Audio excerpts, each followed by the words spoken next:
नमस्कार साथियों, एक बार आप सभी का फिर से बहुत बहुत स्वागत है आप सभी के अपनी यूट्यूब चैनल डियर गुरुजी पर। तो चलिए स्टार्ट करते हैं आज के इस क्लास को, आज के सेशन को। अगर आप लोग अभी तक हमारे टेलीग्राम ग्रुप से नहीं जुड़ जाए, इंस्टा पर नहीं फॉलो किया तो फॉलो कर लीजिए। इसके अलावा सभी को बताया कि अगर आप लोग बीएड की तैयारी और अच्छी तरीके से करना चाहते हैं तो आप लोग जो हमारा पेड बैच जो ज्वाइन कर सकते हैं। अभी जो एकदम बिल्कुल न्यू वाला जो टॉपिक रिवीजन वाइज जो आपका स्टार्ट हुआ है, इसको आप ज्वाइन कर सकते हैं। इसकी क्लासेज जो आपकी 25 अप्रैल से यहाँ पर जो है देखने को मिलेंगी। आपको यहाँ पर जितने भी आपके हिंदी, रीजनिंग, इतिहास, भूगोल, पॉलिटी, इकोनॉमी जो भी आपके सब्जेक्ट्स हैं, उन सब की जो है पूरी की पूरी आपको यहाँ पर पूरा टॉपिक वाइज आपको यहाँ पर रिवीजन करवाया जाएगा, प्रैक्टिस करवाया जाएगा। तो इस वाले बैच से आप जुड़ सकते हैं। आपको यहाँ पर 499 में अभी क्या क्या मिल रहा है मैं आपको एक बार बता देता हूँ। आपको ये चीज़ें आपको पढ़ाई जाएंगी। साथियों आपको यहाँ पर इसमें अर्जुन टेस्ट सीरीज भी जो इंक्लूड किया गया है, जो एकदम नया वाला लेटेस्ट टेस्ट सीरीज है जिसमें आपको वीडियो सोल्यूशन मिलेंगे, वो भी आपको यहाँ पर जो ऐड किया गया है। और साथ ही साथ तो जब आपका लास्ट में आपके पास जब 10 दिन बचेंगे तो आपको यहाँ पर 5 फुल मॉक टेस्ट, जैसे आपका पेपर हॉल में जैसे पेपर होता है उस तरीके का पेपर करवाया जाएगा।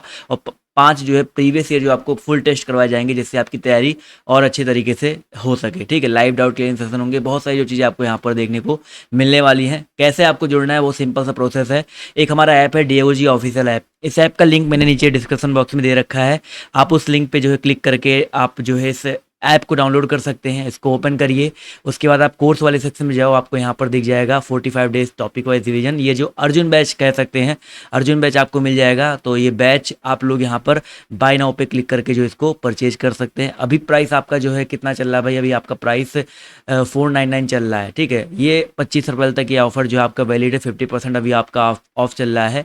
आफ्टर 25 अप्रैल ये जो प्राइस आपकी बढ़ जाएगी, तो आप इसको अभी देर मत करो, इसको यहाँ पर जा करके इसको परचेज कर लो। आपको गूगल पे, फ़ोन पे, आप किसी भी के थ्रू जो इसको पेमेंट कर सकते हैं। ठीक है, तो चलिए बढ़ते हैं आज के अपनी इस क्लास की तरफ। जिसको भी इसके बारे में जानकारी चाहिए वीडियो को अंत तक देखिएगा।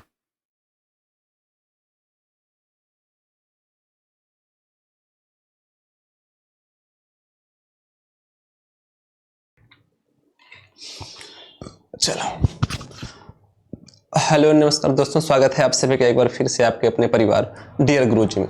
चलिए भैया जल्दी जल्दी से आप सभी लोग एक बार लाइव जुड़ जाइए, जिससे क्लास को तुरंत शुरू कर दिया जाए। हाँ, आप सभी लोग एक बार आ जाइए। आपको बताना है, कहा गया है प्रसिद्ध विरूपाक्ष मंदिर कहाँ अवस्थित है। जल्दी से बताना है कि जो प्रसिद्ध विरूपाक्ष मंदिर है वह कहाँ पर अवस्थित है। जल्दी जल्दी से बताएंगे। चलो,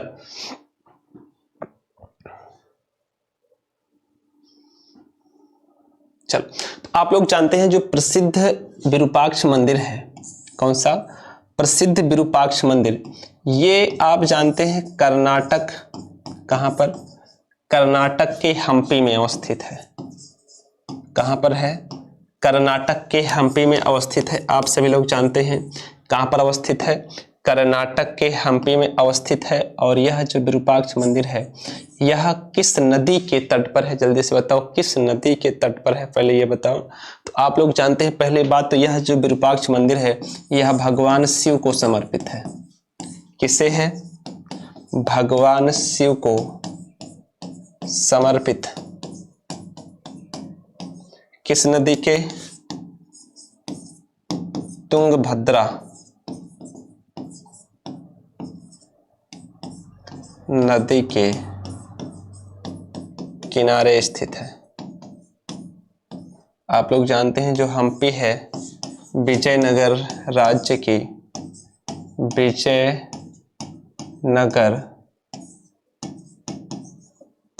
राज्य की राजधानी थी। क्या थी? जो हम्पी है आप लोग जानते हैं क्या है, जो हम्पी है वो क्या थी? आप लोग जानते हैं विजयनगर राज्य की क्या थी? राजधानी थी। और हम्पी आप जानते हैं कर्नाटक में स्थित है। भगवान शिव को यह मंदिर समर्पित है। यह मंदिर तुंगभद्रा नदी के किनारे पर स्थित है। याद रहेगा। तो ऑप्शन नंबर सी जितने लोग आंसर कर रहे हैं उन सभी का एकदम से सही हो जाएगा। ठीक है भैया, अगला देखो। कहा गया सिंचाई के 16 मील लंबी, सिंचाई के लिए 16 मील लंबी चोल झील का निर्माण इनमें से किस चोल शासक ने करवाया था? जल्दी से बताओ, इनमें से किस चोल शासक ने इस मंदिर का निर्माण करवाया था? फटाफट बिल्कुल साइड हो जाएंगे भैया। हाँ, जल्दी जल्दी से बताओ कौन सा इसमें सही हो जाएगा, छाप दीजिए। हाँ, जल्दी जल्दी से आंसर आप लोग कमेंट बॉक्स में लिख दीजिए। चलो आंसर आना शुरू हो गया है।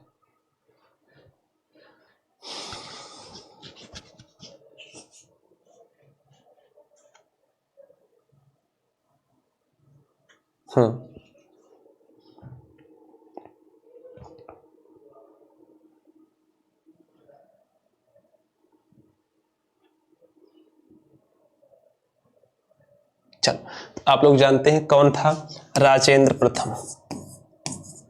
कौन था राजेंद्र प्रथम? राजेंद्र प्रथम आप लोग जानते हैं, जो राजेंद्र प्रथम था वह अपने गंगा घाटी, आप लोग जानते हैं वह अपने गंगा घाटी अभियान में, आप जानते हैं इसने क्या किया था? राजेंद्र प्रथम ने गंगा घाटी अभियान शुरू किया था, जो क्या हुआ था? सफल हुआ था। इसी सफलता के उपलक्ष्य में इसे क्या किया गया आप लोग जानते हैं? हाँ, तो इसने क्या किया? इसका जो आप लोग जानते हैं गंगैकोंडचोलपुरम, इसकी क्या थी नामक नई राजधानी की स्थापना की, क्योंकि इसको उपाधि भी, क्योंकि जब सफलता प्राप्त किया इसने क्या गंगा अभियान में, गंगा घाटी अभियान में जब सफल हुआ ये, तो इसको उपाधि मिली। इसने उपाधि धारण की, कौन सी उपाधि? गंगैकोंड की उपाधि इसने धारण की, और इसी नाम से इसने क्या किया? गंगैकोंडचोलपुरम क्या किया इसने? नामक राजधानी अपनी बनाई। इस राजधानी बनाने के बाद आप लोग जानते हैं इसी के समीप उसने एक क्या किया था? चोलगंगम, ध्यान दीजिएगा, जिसे चोल झील कहा जाता है, चोलगंगम नामक झील का निर्माण करवाया था। यह झील, हाँ, आप जानते हैं झील पर निर्मित बांध की लंबाई क्या थी? 16 मील थी। इस बांध की लंबाई कितना थी? 16 मील थी। आप सभी को याद रखना है, इसलिए ऑप्शन नंबर ए सही हो जाएगा। अगला कहा गया पहला कठपुतली मुगल सम्राट कौन था? पहला कठपुतली मुगल सम्राट इनमें से कौन सा? पहला कठपुतली मुगल सम्राट इनमें से कौन था? चलो, तो आप लोग जानते हैं बहादुर शाह, मैंने बहुत बार बताया है। पहला कठपुतली मुगल सम्राट कौन था? बहादुर शाह। पहला कठपुतली मुगल सम्राट कौन था? बहादुर शाह था। आप लोग जानते हैं जो बहादुर शाह है, बहादुर शाह प्रथम के पश्चात आप जानते हैं जुल्फिकार खान नामक सामंत की सहायता से जहांदर शाह शासक बना था, और जो है जुल्फिकार खान के हाथों में ही जो है था, जो कि वजीर बन गया था। जहांदर शाह एक कमजोर एवं पतित शाहजादा था, इसीलिए इसे कहा जाता है कठपुतली सम्राट। अगला, मुगल काल में पुलिस बल के मुखिया को क्या कहा जाता था? आप जल्दी से बताएंगे, मुगल काल में पुलिस बल के मुखिया को क्या कहा जाता था? तो आप लोग जानते हैं सबसे आसान है, क्या कहते थे? सूबेदार। क्या कहते थे? मुगल काल में पुलिस बल के मुखिया को क्या कहते हैं हम लोग? सूबेदार कहते थे। ऑप्शन नंबर डी जितने लोग आंसर कर रहे हैं उन सभी का एकदम से सही हो जाएगा। अरे सॉरी, क्या कहते थे? कोतवाल। मुगल काल में पुलिस बल के मुखिया को क्या कहा जाता था भैया? कोतवाल। पुलिस बल के मुखिया को कोतवाल कहा जाता था। और आप लोग जानते हैं, हाँ, जो सूबेदार था वो सूबे, आप लोग जानते हैं जो सूबेदार था वो उस सूबे या प्रांत कह सकते हैं, क्या कह सकते हैं? उस सूबे या प्रांत के प्रशासक जो है, प्रशासन का सर्वोच्च अधिकारी होता था। क्या होता था? सूबेदार क्या होता था? उस सूबेदार सूबे या प्रांत लिख सकते हैं, सूबेदार सूबे या प्रांत के प्रशासन का सर्वोच्च अधिकारी क्या होता है? सर्वोच्च अधिकारी। क्या हो? सूबे या प्रांत का क्या था? सर्वोच्च अधिकारी को हम लोग क्या कहते हैं? सूबेदार कहते हैं। सर्वोच्च अधिकारी को क्या कहते हैं? सूबेदार कहते हैं। ठीक है, हाँ। और सरकार का प्रमुख प्रशासनिक अधिकारी, सरकार का जो प्रमुख प्रशासनिक अधिकारी होता था उसे क्या कहते थे? फौजदार कहते थे। तो ये सारी चीजें आप सभी को याद रखना है, कोई इसमें खास बात नहीं जुड़ी हुई है, ठीक है। अगला देखा जाए, नेक्स्ट। चलो, कहा गया है इनमें से कौन सा विकल्प सही ढंग से मेल नहीं खाता? इनमें से कौन सा विकल्प सही ढंग से मेल नहीं खाता? तो आप लोग जानते हैं 1333 में इब्न बतूता भारत पहुंचा। 1506 ईस्वी में गुरु नानक देव का जन्म हुआ, नहीं। 1290 में मार्को पोलो ने भारत का दौरा किया, सही है। 1498 वास्को डिगामा कालीकट में आए, और कालीकट से आप लोग जानते हैं केरल, कालीकट बंदरगाह पर आए, जो कहां पर है? केरल में है, ठीक है। तो आप सभी को पता है ये इन्होंने क्या किया? भारत के समुद्री मार्ग की खोज की। तो इसमें कहा गया है कौन सा सही मेल नहीं खाता? तो सही से मेल नहीं खाता गुरु नानक देव का जन्म, क्योंकि गुरु नानक देव का जो जन्म हुआ था वो कब हुआ था? जरा बताओ, क्या 1496 में हुआ था? इनका जन्म क्या 1496 में हुआ था? तो आप कहेंगे नहीं गुरुजी, 1496 में नहीं, 1469 ईस्वी में हुआ था। कब हुआ था? 1469 ईस्वी में। इनका 1506 में नहीं, कब हुआ? इनका जो जन्म हुआ वो 1469 ईस्वी में हुआ, तलवंडी नामक ग्राम में, ठीक है। किस ग्राम में? तलवंडी नामक ग्राम में। आप लोग जानते हैं ये कहां पर है? ये पंजाब, हाँ, आप लोग जानते हैं कहां है ये? पंजाब के कुंजरवाला,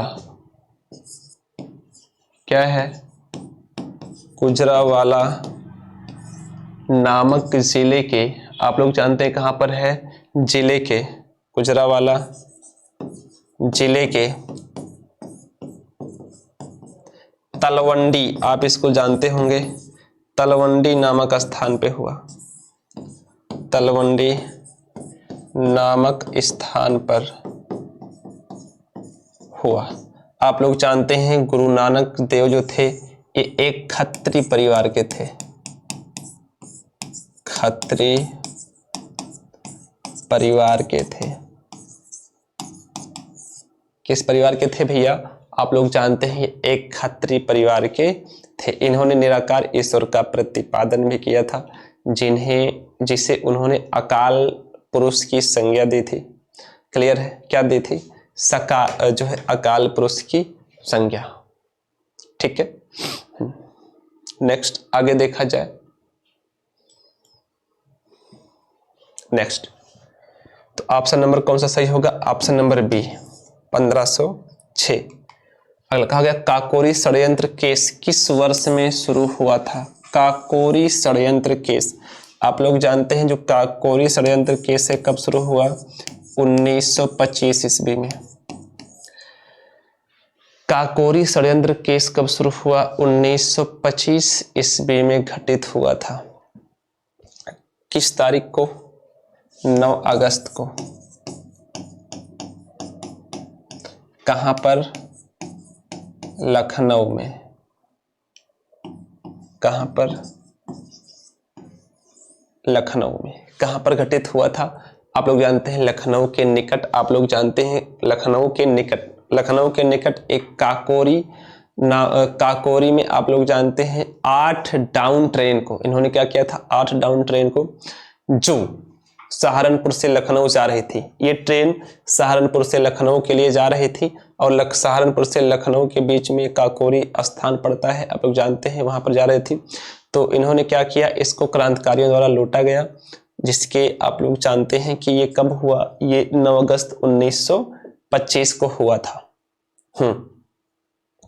और इसको किसने लूटा था? आप लोग जानते हैं, हाँ, यह कांड किसके द्वारा हुआ था? हिंदुस्तान रिपब्लिकन एसोसिएशन की संस्था के द्वारा ऐसा किया गया था। किसके द्वारा ऐसा किया गया था? काकोरी कांड किसके द्वारा ऐसा हुआ था? तो आप लोग जानते हैं क्या? Hindustan Republican Hindustan Republican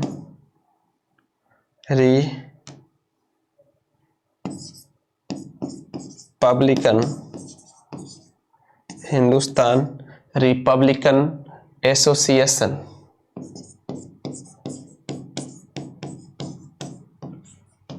association, Hindustan Republican association के द्वारा ऐसा किया गया था। आप सभी लोग याद रखेंगे। किसके द्वारा?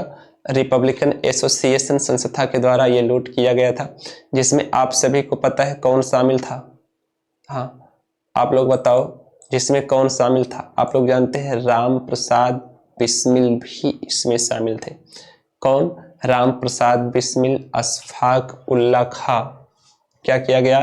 राम प्रसाद बिस्मिल, अशफाक उल्ला खां, रोशनलाल तथा राजेंद्र लाहिड़ी को फांसी भी दे दी गई थी। तो सबसे ज्यादा किसका आता है? इसी षड्यंत्र के चक्कर में, काकोरी षड्यंत्र के अंतर्गत किसे?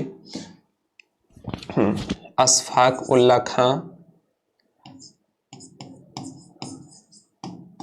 अशफाक उल्ला खां, राम प्रसाद बिस्मिल, राम प्रसाद बिस्मिल, किसको? अशफाक उल्ला खां हो गई। ये ज्यादा महत्वपूर्ण है, अशफाक उल्ला खां, राम प्रसाद बिस्मिल और रोशनलाल। कौन? रोशनलाल तथा और कौन? राजेंद्र लाहिड़ी। कौन? राजेंद्र लाहिड़ी। इनको क्या दे दी गई? इनको फांसी दे दी गई, फांसी दे दी गई। आप सभी को पता है इस काकोरी षड्यंत्र को, इस काकोरी षड्यंत्र का नाम बदलकर, इसका नाम बदलकर Kakori train, Kakori train action रख दिया गया है। क्या रख दिया गया है? काकोरी, हाँ क्या रख दिया? काकोरी ट्रेन एक्शन नाम रख दिया गया। कब? अभी हाल ही में हुआ था, आप लोग जानते हैं 9 अगस्त 1921 को। कब किया गया? 9 अगस्त 2021 कह रहे हैं, 1921 कह रहे हैं, 2021, 1921 में कांड ही नहीं हुआ था। क्या हुआ? 9 अगस्त 2001 को और 9 अगस्त 1925 को यह षड्यंत्र, यह कांड हुआ था। क्लियर है? चलो, तो याद रहेगा 1925। हाँ, आगे देखिए नेक्स्ट। गदर आंदोलन के नेता कौन थे? गदर आंदोलन के नेता कौन थे? तो कौन थे? हरदयाल। आप लोग जानते हैं गदर आंदोलन के नेता कौन थे? लाला हरदयाल थे। इसकी स्थापना लाला हरदयाल के नेतृत्व में, आप जानते हैं, जो है सैन फ्रांसिस्को अमेरिका में हुई थी। ठीक है। इसके संस्थापक कौन थे? सोहन सिंह। इसके संस्थापक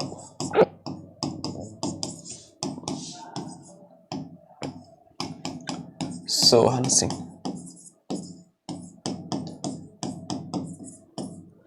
कहां पर जो है इसका गठन हुआ था गदर आंदोलन का? तो आप लोग जानते हैं गदर आंदोलन का स्थापना कहां पर हुआ था? फ्रांसिस्को अमेरिका में। फ्रांसिस्को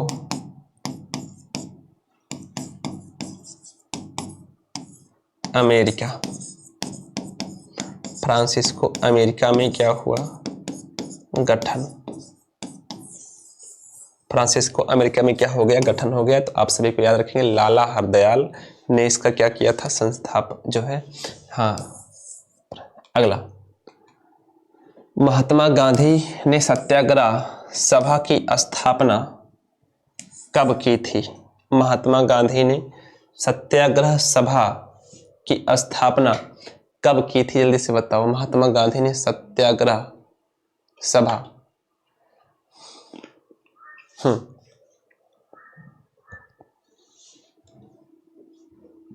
चलो, आप लोग जानते हैं यहां पर सत्याग्रह सभा की जो स्थापना थी, आप सभी को पता है जो 1919 का रॉलेट एक्ट आया था।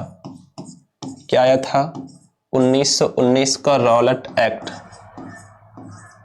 इसे क्या नाम दिया गया? काला कानून। इसे क्या नाम दिया गया था? काला कानून नाम दिया गया था। रॉलेट एक्ट को क्या कहा गया था? काला कानून। क्योंकि इसमें क्या था, भारतीयों को सीधा गिरफ्तारी मिलती थी, बिना किसी अपील के, बिना किसी दलील, बिना किसी वकील के इनको सीधा सजा मिलता था, केवल शंका के बेस पे, केवल शंका के या संदेह के बेस पे सीधा सजा दिया जाता था। तो 1919 में एक आया क्या अधिनियम, जिसे कहा जाता है रॉलेट एक्ट, इसे क्या कहा गया? काला कानून कहा गया। तो इसी काला कानून के विरोध में, इसी काला कानून के विरोध में आप लोग जानते हैं 24 फरवरी, इसी काला कानून के विरोध में 24 फरवरी 1919 को गांधी जी के द्वारा, किसके द्वारा? गांधी जी के अध्यक्षता में, गांधी जी के अध्यक्षता में क्या किया गया? सत्याग्रह सभा का स्थापना, सत्याग्रह सभा का स्थापना किया गया। गांधी जी की अध्यक्षता में क्या किया गया? सत्याग्रह लीग की स्थापना किया गया, सत्याग्रह सभा का स्थापना किया गया। आप लोग जानते हैं इसके अध्यक्ष कौन थे? गांधी जी। आजकल का ट्रेंड बदल रहा है, इसके क्या पूछता है? हाँ, आप जानते हैं, हाँ, उपाध्यक्ष पूछता है। कौन पूछता है? उपाध्यक्ष। तो इसके उपाध्यक्ष अगर पूछे, क्या पूछे? उपाध्यक्ष। तो कौन थे? हनीमैन। इसके उपाध्यक्ष कौन थे? तो आप लोग जानेंगे सत्याग्रह, महात्मा गांधी ने सत्याग्रह सभा की स्थापना कब की थी? तो आप लोग जानते हैं फरवरी 1919 में की थी। कब की थी? फरवरी 1919 में की थी। और इसके अध्यक्ष कौन थे? गांधी जी। किसके विरोध में? रॉलेट एक्ट के विरोध में, काला कानून कहा गया, और गांधी जी इसके अध्यक्ष थे। और इसके उपाध्यक्ष कौन थे? तो हनीमैन थे। याद रहेगा कौन थे? हनीमैन थे। आप सभी को पता है कि इसी घटना को इसी घटना के बाद एक बहुत ही खतरनाक घटना हुई थी, जिसको मैंने बहुत बार बता रखा है। चलो, हाँ, जलियांवाला बाग हत्याकांड। क्या था? जलियांवाला बाग हत्याकांड आप सभी लोग जानते हैं, अच्छी तरह से हुआ था। कब हुआ था जरा बता दो। हाँ, जलियांवाला बाग हत्याकांड कब हुआ था? फटाफट एक बार छाप दो।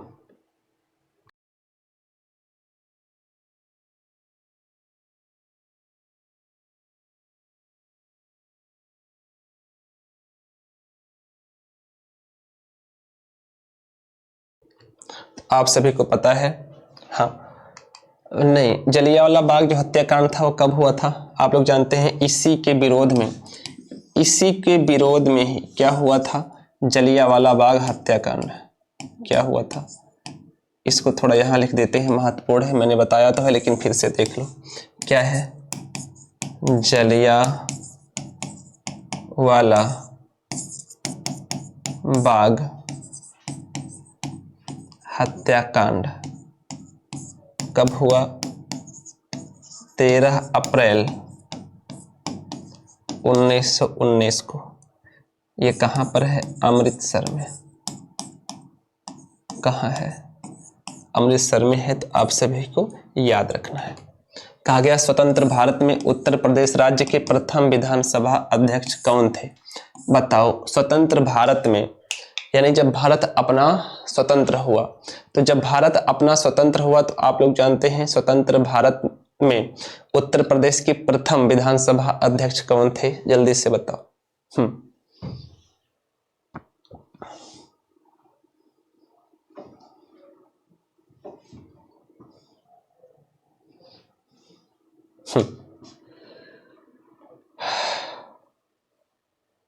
तो आप सभी लोग जानते हैं कि स्वतंत्र भारत के प्रथम जो है, स्वतंत्र भारत में उत्तर प्रदेश राज्य के प्रथम विधानसभा अध्यक्ष कौन थे? पुरुषोत्तम दास टंडन। कौन थे? पुरुषोत्तम दास टंडन। कौन थे? पुरुषोत्तम दास टंडन थे। आप लोग जानते हैं इनका कार्यकाल कब से था? तो इनका कार्यकाल था 31 जुलाई 1937 से। 1937 से कब तक, जरा बताओ कब तक था? तो आप लोग जानते हैं 10 अगस्त 1950 तक। कब तक? 10 अगस्त 1950 तक। तो आप लोग जानते हैं ये स्वतंत्रता के पहले भी विधानसभा के अध्यक्ष रहे हैं। स्वतंत्रता के पहले भी विधानसभा के अध्यक्ष रहे हैं। और आप लोग जानते हैं 1949 में आपका भारत देश आज़ाद ही हो चुका था। तो आप लोग जानते हैं कि 1950 में भी ये क्या थे? विधानसभा के अध्यक्ष थे। तो इसीलिए कहा जाता है कि स्वतंत्र भारत में उत्तर प्रदेश राज्य के प्रथम विधानसभा अध्यक्ष कौन है? तो पुरुषोत्तम दास टंडन को आप याद रखेंगे। किससे? पुरुषोत्तम दास टंडन को याद रखेंगे। क्लियर है? चलो, नफीसुल हसन दिया गया है। ये आप लोग जानते हैं किस नंबर के हैं? दूसरे थे। कौन से थे? दूसरे थे। और जो है मनमोहन वर्मा, ये किस नंबर के थे? तीसरे नंबर के थे। किस नंबर के थे? तीसरे। चलो,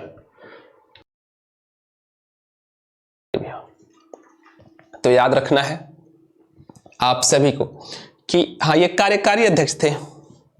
ये क्या थे? कार्यकारी। क्या थे? कार्यकारी अध्यक्ष थे। कौन? नफीसुल हसन कार्यकारी अध्यक्ष थे। और दूसरे भी थे मदन मोहन। कौन से थे? अच्छा, मदन मोहन वर्मा, इनका कार्यकाल, अच्छा जी सॉरी, मदन मोहन वर्मा किसके थे? 5वें विधानसभा के अध्यक्ष थे। किसके? 5वें थे। वर्तमान में बताओ, वर्तमान में कमेंट बॉक्स में छाप दो, वर्तमान में बताओ। हाँ, चलो, वर्तमान में कौन थे? सतीश महाना। कौन है? सतीश महाना जी हैं। याद रहेगा? कोई डाउट है तो बताओ।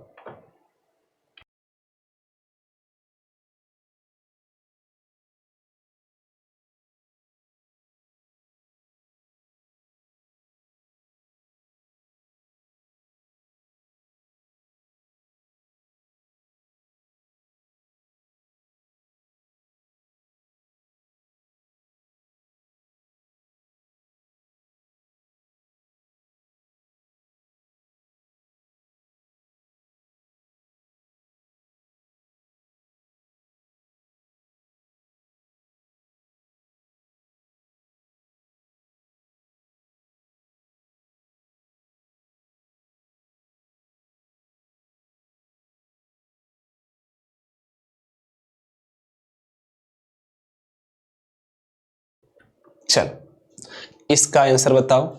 पंचायती राज व्यवस्था के तहत ग्राम सभा के सदस्य कौन है? पंचायती राज व्यवस्था के तहत ग्राम सभा के सदस्य कौन है? इनमें से जल्दी बताओ। जल्दी जल्दी से बताएं।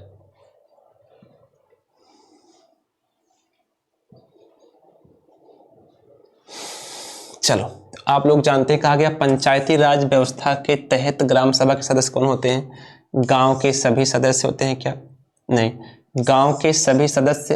पंचायती राज व्यवस्था के तहत बताना, ध्यान देना, पंचायती राज व्यवस्था के तहत बताना है। तो आप लोग जानते हैं गांव के सभी सदस्य क्या होते हैं? सरपंच होते हैं। याद रखना, पहले से बता दे रहा हूं, गांव के सभी सदस्य क्या होते हैं? हाँ, ये सरपंच का चुनाव करते हैं। ठीक है? हाँ, तो क्या करते हैं? ये किसका चुनाव करते हैं? सरपंच। सभी सदस्य किसका चुनाव करते हैं? सरपंच का चुनाव। क्या करते हैं? सरपंच का चुनाव करते हैं। गांव के सभी सदस्य क्या करते हैं? सरपंच का चुनाव करते हैं। लेकिन आप लोग जानते हैं ये जो क्या है, आपको बताना है ग्राम सभा के सदस्य, तो कौन होगा? पंचायत क्षेत्र में मतदाता के रूप में पंजीकृत सभी वयस्क सदस्य ही कहलाएंगे। क्या कहलाएंगे? आप लोग जानते हैं पंचायत क्षेत्र में मतदाता के रूप में पंजीकृत सभी वयस्क सदस्य क्या कहलाएंगे? आप लोग जानते हैं ग्राम सभा के सदस्य कहलाएंगे, लेकिन किसके अंतर्गत? पंचायती राज व्यवस्था के अंतर्गत। आप सभी को याद रखना है कि पंजीकृत सभी वयस्क सदस्य पंचायती राज व्यवस्था के तहत क्या कहलाएंगे? हाँ, पंजीकृत सभी वयस्क, याद रहेगा।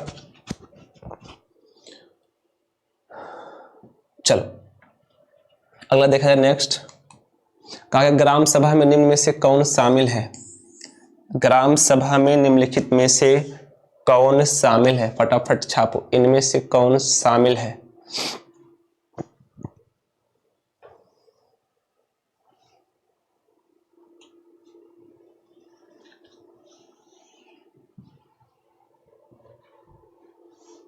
तो देखो, कहा गया है ग्राम सभा में निम्नलिखित में से कौन शामिल है। तो आप लोग जानते हैं ग्राम सभा में शामिल, तो ये किस में है? 243 अनुच्छेद 243 खा के अंतर्गत। अनुच्छेद, आप लोग जानते हैं अनुच्छेद 243 खा के अंतर्गत वे सभी व्यक्ति जिनके नाम गांव विशेष में पंचायत के लिए मतदाता सूची में दर्ज है। क्या है? वे सभी व्यक्ति जिनके नाम गांव विशेष में पंचायत के लिए मतदाता सूची में दर्ज है। ठीक है, हाँ, इसके अंतर्गत कौन आता है? ग्राम सभा में वे सभी व्यक्ति आते हैं जिनके नाम गांव विशेष में पंचायत के लिए मतदाता सूची में शामिल है, वही क्या कहलाएंगे? ग्राम सभा में शामिल होंगे। ऐसा किस अनुच्छेद में कहा गया है? अनुच्छेद 243 खा के अंतर्गत कहा गया है।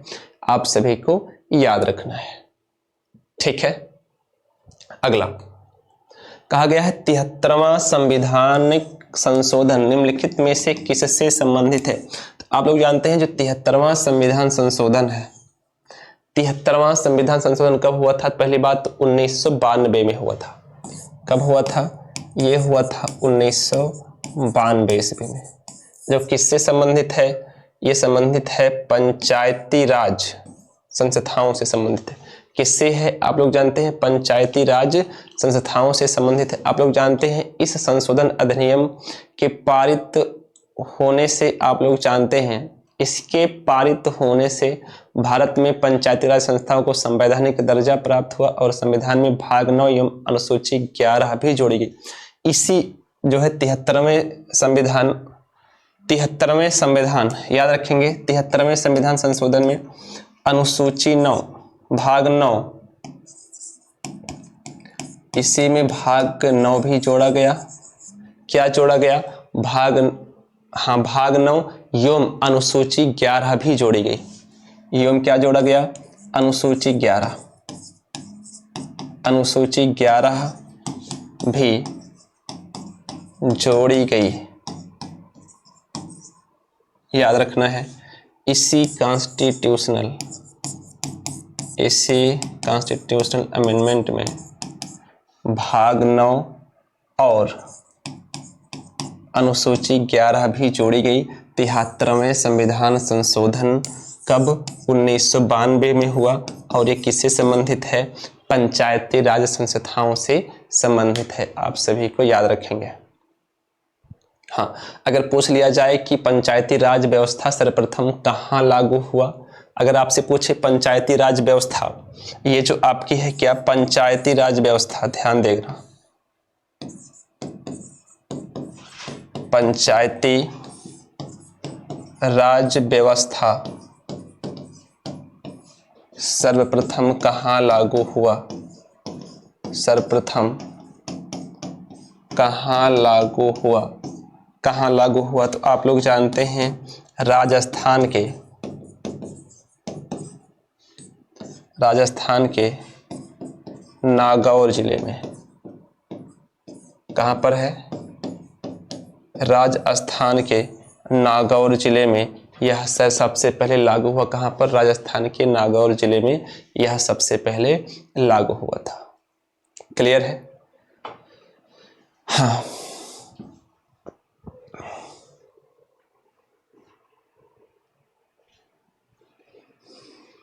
चल, कहा गया है सिंचाई, सिंचाई के निम्नलिखित तरीकों में से, आंसर इसका हो गया भैया हाँ, सिंचाई के निम्नलिखित तरीकों में से किसे ट्रिकल सिंचाई, ट्रिकल सिंचाई के रूप में जाना जाता है? किसे ट्रिकल सिंचाई के रूप में जाना जाता है?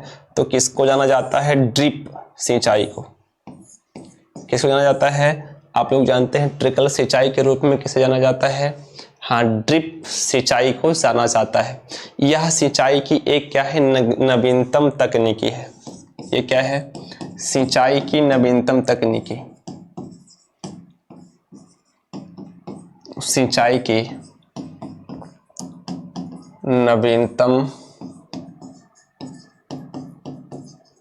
तकनीकी है। क्या है? यह सिंचाई की नवीनतम तकनीकी है।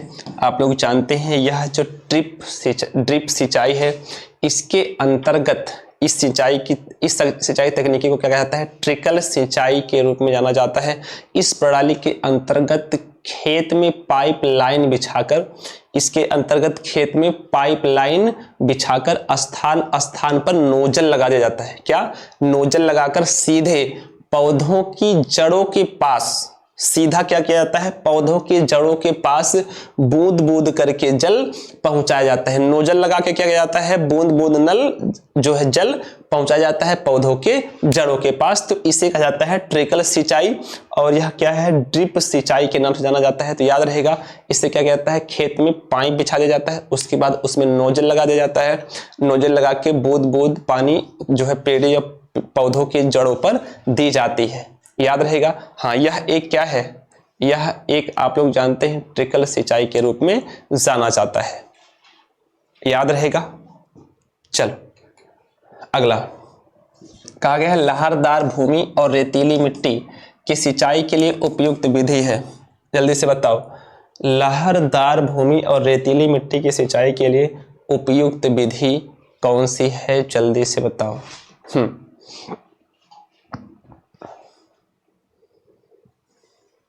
चल, आप लोग जानते हैं लहरदार किस, क्या फव्वारादार, या इसे क्या कहा जाता है? या इसे कहा जाता है स्प्रिंकलर। क्या कहता है? स्प्रिंकलर कहा जाता है। क्या कहा जाएगा? फव्वारादार सिंचाई। क्या कहा जाता है? फव्वारादार सिंचाई, या इसे क्या कहा जाता है? स्प्रिंकलर भी कहा जाता है। क्या कहा जाता है? फव्वारादार सिंचाई, या इसे क्या कहते हैं हम लोग? क्या कहते हैं? स्प्रिंकलर कहते हैं। क्योंकि जो आप लोग जानते हैं जो बलुई, जो रेतीली मिट्टी होते हैं और लहरदार का मतलब जानते हैं, उन मिट्टियों में क्या होता है? उनमें जो है फव्वारा से क्या किया जाता है? सिंचाई की जाती है। क्योंकि आप लोग जानते हैं रेतीली मिट्टी में पानी बहुत तेज सोखता है, तो उस पर क्या किया जाता है? जड़ों जो है खेत में क्या किया जाता है? फव्वारे से सिंचाई की जाती है। आप लोग जानते हैं जल संरक्षण, जल से, इससे जल भी बच जाता है। जल संरक्षण और फसलों की उत्पादकता के हिसाब से सिंचाई की यह विधि बहुत उपयोगी मानी जाती है। आप सभी को याद रखना है। ठीक है भैया। चलो, कहा गया खेती का वह रूप जिसमें किसान और किसान के परिवार के निर्वाह के लिए लगभग सभी फसल उगाई जाती है या पशुपालन किए जाते हैं, उसे पारंपरिक रूप से किस नाम से जाना जाता है? जल्दी से बताओ। उसे हम लोग पारंपरिक रूप से किस नाम से जानते हैं? चलो, तो आसान सी बात है, आप सभी लोग जानते हैं कि खेती का वह रूप, पूरी बात ध्यान से समझो, खेती का वह रूप यानी ऐसी खेती जिसमें किसान और किसान के परिवार निर्वाह के लिए लगभग सभी फसलें उगाई जाती हैं। यानी ऐसी कृषि जिसमें किसान के पालन पोषण, उसके निर्वहन के लिए सभी फसलें उगाई जाती हैं, और जो है या पशुपालन भी किए जाते हैं, और उसके साथ में क्या करते हैं? पशुपालन। तो आप लोग अच्छी तरह से जानते हैं, कहा गया उसे पारंपरिक रूप से किस नाम से जानते हैं? अब मान लो आपके घर में जो खेती है, सीधी सीधी बात समझो, आपके आस पड़ोस में जो खेती है, जो आपकी खेती है, उसमें आप धान, गेहूं, जो है क्या चना, मटर, जौ, सरसों, चरी, जो है बाजरा, उसके बाद गन्ना, ये सभी उगाते हो, जिससे आपकी जीविका, देखो जिनके घर पे नौकरियां नहीं है वो इसी से जीविका चला रहे हैं। उसके अलावा घर घर पे पशुपालन भी किए हैं तो उनकी उससे क्या चलती है, जीविका चलती है। क्या चलती है, जीविका। तो इसे किस नाम से जानते हैं, इसे जीविका कृषि के नाम से जानते हैं। किस कृषि के नाम से जानेंगे भैया, इसे हम लोग जीविका कृषि के नाम से जानते हैं, इसलिए ऑप्शन नंबर ए सही हो जाएगा। किस नाम से जानेंगे भैया, इसे हम लोग जीविका कृषि के नाम से जानेंगे। क्लियर है, यहां तक कोई डाउट तो नहीं है। चलो तो ठीक है, आज इतने ही प्रश्न करेंगे, इतने ही महत्वपूर्ण प्रश्न आपके लिए। देखो प्रश्न तो एक रहते हैं, लेकिन प्रश्न एक प्रश्न में 4-4, 5-5 प्रश्न डाले जाते हैं। तो आप इसको मत देखिए कि देखिए कितना हम लोगों ने ऑब्जर्व किया है। तो आप सभी का इस क्लास में जुड़ने के लिए बहुत बहुत धन्यवाद। वंदे मातरम स्टूडेंट।